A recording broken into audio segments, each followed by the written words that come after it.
Helicopter দিয়ে শত শত ছাত্র জনতাকে গুলি করে গণহত্যা ঢাকতে যা করছে আওয়ামী লীগ, সরকার গণহত্যাকে আড়াল করতে বিরোধী রাজনৈতিক নেতাকর্মীদের ওপর খড়গহস্ত হয়েছে অভিযোগ করে নেতৃবৃন্দ বলেন, ছাত্রদের ন্যায্য আন্দোলন দমন করতে সরকার নৃশংসভাবে শত শত ছাত্র জনতাকে গুলি করে হত্যা করেছে।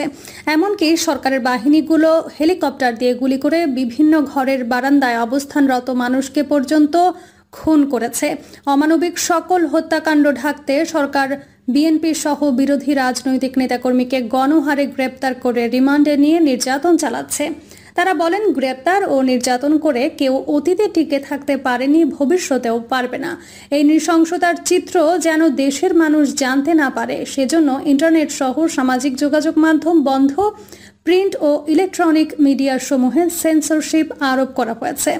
এখন এই শত শত নাগরিক হত্যার বিচার উপেক্ষা করতে সরকার নির্বিচারে বিরোধী রাজনৈতিক নেতাকর্মীকে চিরুনি অভিযানের মাধ্যমে গ্রেপ্তার করছে। রাজধানীর বিভিন্ন স্থান সহ সারা দেশে নির্বিচারে গুলি করে হত্যা চালানোর পর আন্দোলনকারীদের দুষ্কৃতকারী বলে চিহ্নিত করার অপচেষ্টায় মেতে উঠেছে সরকার। প্রকৃত ঘটনা আড়াল করতে নির্লজ্জভাবে মিডিয়া নিয়ন্ত্রণ করা হচ্ছে। সাধারণ মানুষ সহ পুরো পৃথিবী জানতে পারছে না কত মানুষকে এখানে হত্যা করা হয়েছে। নিহতদের পরিবারের প্রতি ন্যূনতম মানবিক আচরণ তো করাই হয়নি।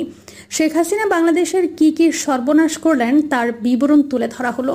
লক্ষ জীবনের বিনিময়ে অর্জিত বাংলাদেশের স্বাধীনতা ও সার্বভৌমত্ব শুধু নিজের স্বার্থের কারণে ভারতের হাতে তুলে দিয়ে এদেশকে ভারতের কলোনি বানিয়ে রেখেছেন, অর্জন করেছেন এই শতাব্দীর ঘসিটি বেগম খেতাব। একই সাথে নিজের দেশ, সংস্কৃতি এবং ধর্মকে বিসর্জন দিয়ে তিনি ভারতের দাসত্ব ও পদলেহনের সংস্কৃতিকে প্রাতিষ্ঠানিক রূপ দিয়েছেন।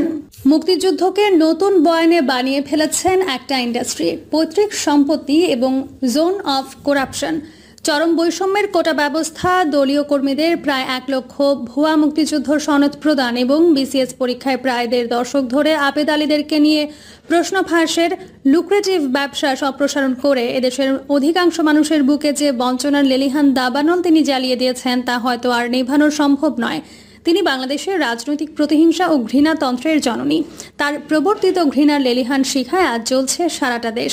কখনো লগি বৈঠার তাণ্ডবে, কখনো চাপাতির আঘাতে, কখনো আবার পুলিশ, র্যাব কিংবা বিজিবির নির্বিচার নৃশংস গুলিতে।